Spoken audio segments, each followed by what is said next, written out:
అండి అందరికి నమస్కారం. Welcome to Renu kitchens. ఈరోజు చేయబోయే రెసిపీ ఏంటో తెలుసా? పప్పు కర్రీ విత్ చికెన్. అంటే సపరేట్ గానే వండుతాను, కాకపోతే దాని కాంబినేషన్ ఎలా ఉంటుందో మీకు చెప్తాను. పప్పు విత్ చికెన్ సూపర్ గా, అంటే సూపర్ గా ఉంటుందండి. చాలా బాగుంటుంది. నేను దాన్ని ఎలా చేసుకోవాలో మీకు ప్రిపేర్ చేసి చూపిస్తానండి. రండి. చూడండి, నేను ముందుగా 1 కప్పు పప్పు తీసుకున్నానండి. చూడండి, నేను పప్పును ఒక 2 సార్లు కడుక్కున్నానండి నీట్ గా. దీంట్లోనే కొద్దిగా సరిపోని వాటర్ పోసుకుందాం. చూడండి, నేను చెమ్మడి నీళ్ళు తీసుకుంటున్నానండి.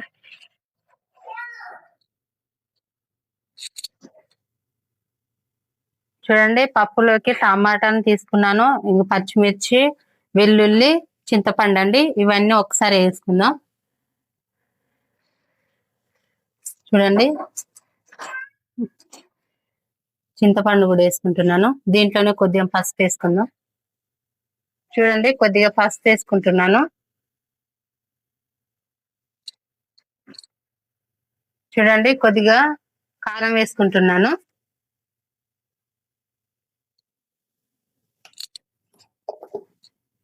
ఆయిల్ కూడా వేసుకుంటున్నాను.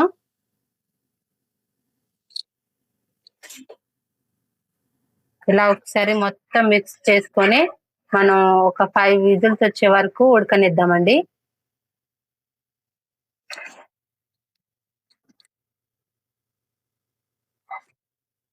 చూడండి, నేను చికెన్ ని ఫ్రెష్ గా కడుక్కున్నానండి. మనం పప్పు ఉడికే లోపు దీన్ని ప్రిపేర్ చేసుకుందాం.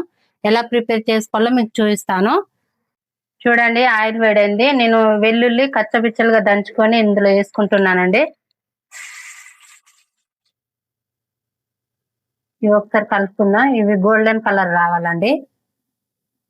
వెల్లుల్లి గోల్డెన్ కలర్ వచ్చాయండి. మనం ఇందులోనే కడిగి పెట్టుకున్న చికెన్ వేసుకుందాం.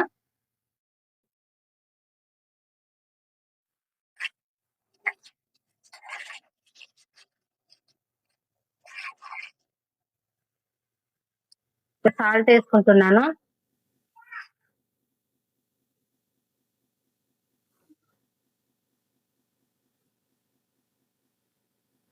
చూడండి, అలాగే అల్లం వెల్లుల్లి పేస్ట్ అండి, ఫ్రెష్ గా దంచుకున్న అల్లం ఇది.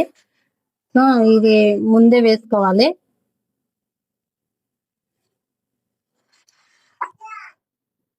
ఒకసారి కలుపుకోవాలండి. కలుపుకొని ఇవి పీసెస్ ఉడికేదాకా ఉడకబెట్టుకుందాం. చూడండి, పప్పు ఉడికేసింది. దీన్ని మనం పప్పు గుత్తితోటి ఒకసారి కలుపుకుందామండి. ఎలా ఎలా రుబ్బుకుంటున్నాను నేను.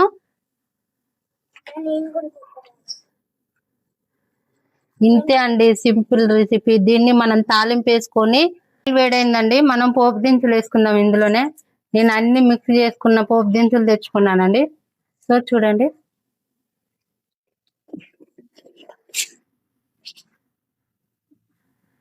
వెల్లుల్లి కచ్చపిచ్చలుగా దంచుకొని వేసుకుంటున్నానండి. మనం దీన్ని ఒకసారి కలుపుకుందాం, ఎందుకంటే వెల్లుల్లి అనేవి వేగాలి కదా అండి. సో ఇవి గోల్డెన్ కలర్ రావాలి, ఎందుకంటే ఇది పచ్చి వాసన అనేది పోవాలి కదా. సో ఇలా వేపుకుందాం ఒకసారి. ఇగో నేను వెండిమిర్చి వేసుకుంటున్నానండి. అలాగే కొద్దిగా కరివేపాకు కూడా వేసుకుంటున్నాను.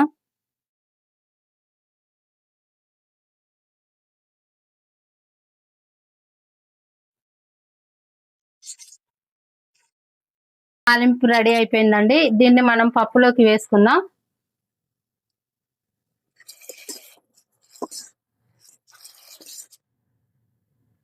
ఇక చూడండి, మనం తాలింపు వేసుకున్నాం కదా, ఒకసారి ఇలా కలుపుకొని, నేను సాల్ట్ వేయలేదండి, సో నేను సాల్ట్ ఇప్పుడు వేస్తున్నాను. చూడండి, రుచికి సరిపడా సాల్ట్ అండి. పప్పులో కొంచెం ఎక్కువనే పడుతుంది. చూడండి, పప్పు రెడీ అయిపోయింది. ఇక నెక్స్ట్ చికెన్ ని చూసుకుందాం మనం. చూడండి, చికెన్ పీసెస్ ఉడకాయండి. ఇందులోనే కొద్దిగా సాల్ట్, కొద్దిగా పసుపు,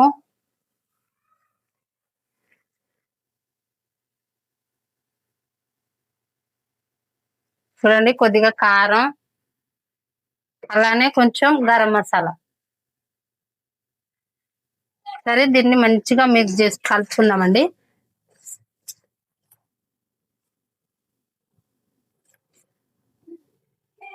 చికెన్ చూడండి, నేను చికెన్ ఫ్రై చేసుకున్నాను. అలానే ఒక 3 పచ్చిమిరపకాయలు తీసుకున్నానండి. చూడండి, ఇందులో వేసుకుంటున్నాను. కొద్దిగా కొత్తిమీరను కూడా తీసుకుంటున్నాను. అలాగే లాస్ట్ కు కొంచెం కరివేపాకు కూడా తీసుకుంటున్నానండి. చూడండి,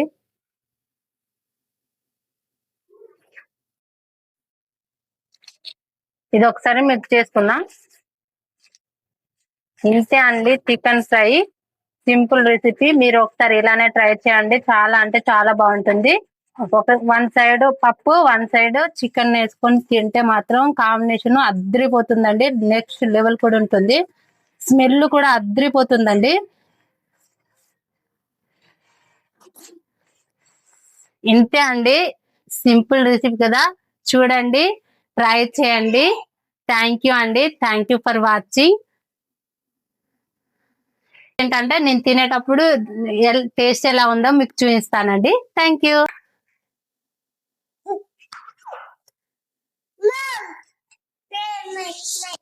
చూడండి, నేను అలానే చికెన్ పీసెస్ కూడా వేసుకున్నాను.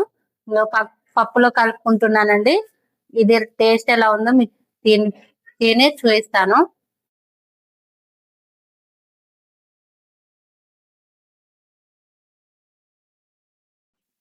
చూడండి, నేను ఒక చిన్న విషయం చెప్పాలనుకుంటున్నాను. నేను అన్నం ముందర పెట్టుకొని చెప్తున్నానండి. అన్నం ఇప్పుడు ఒక చిన్న విషయం చెప్తాను. మనకి ఎవరైనా సరే, ఒక దూరం బంధువైనా, దగ్గర బంధువైనా, పోనీ ఇంట్లో వారైనా సరే అండి, మన ఇంటికి వచ్చినప్పుడు చాలా మర్యాద చేస్తాం. వాళ్ళు తిన్నారా లేదా అని కూడా చూస్తాం. సో వాళ్ళకి అన్నం పెట్టామండి. టిఫినే కానీ, కొంచెం అన్నం కానీ, తాగడం మంచినీళ్ళే సరే ఇచ్చినా కూడా, పెట్టినా కూడా అండి, ఎదుటి వారు తిన్న విషయాన్ని మరొక దగ్గర మాట్లాడకూడదు. నేను వాళ్ళకి పెట్టిన, నా దగ్గర తిన్నరు, వాళ్ళు మనుషులు కాదని మాట్లాడతారు తెలుసా అండి. అలాంటి వారికి చెప్తున్నాను నేను.